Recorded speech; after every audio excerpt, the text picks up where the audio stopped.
سلامونه دوستانو، هیله ده چې روغ او جوړ به یاست. لومړي سر کې یادونه کوم چې زموږ چینل سبسکرایب کړئ. که کومه پوښتنه لرئ نو کمنټ کې حتما وکړئ. یو ملګري رانه پوښتنه کړې وه چې ښځه مې بلار به ده نو باید څه ډول سیکس ورسره وکړم.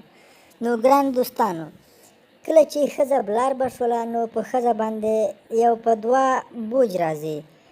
نو هغه کارونه چې کله تاسو د بلربوالي څخه مخکې له ښځې سره کوئ، لکه سیکس یا په د شا لخوا سیکس ورسره کوئ، په څلورو یعنې سینه یې ځمکې ته لګوئ، بیا سیکس ورسره کوئ یا خپې پرې اوچتوئ، نو تاسو باید دغسې ونه کړئ، ځکه چې ماشوم ته باید ضرر ونه رسېږي.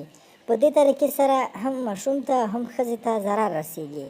کله مو چې ښځه بلار به شوله نو د کوناټو لاندې یې بالښت کېږدئ، کوناټو ته یې بالښت ور لاندې کړئ او بیا خپې پرې اوچتې کړئ.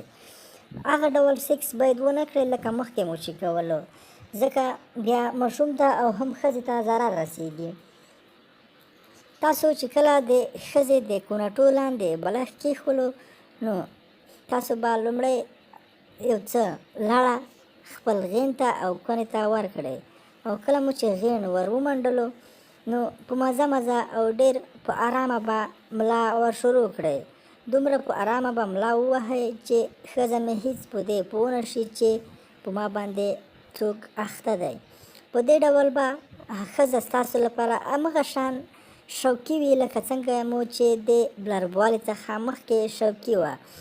او یادونه کوم، باید هېڅکله هم په څلورو د ښځې سره کار ونه کړئ، یعنې په څلورو لکه سینه یې ځمکې ته ولګېږي او د شا لخوا ورسره سیکس کوئ، ځکه دا د ښځې لپاره بیخي تاواني او ماشوم ته یې هم ضرر رسوي. په دې هیله چې ویډیو مو خوښه شوې وي.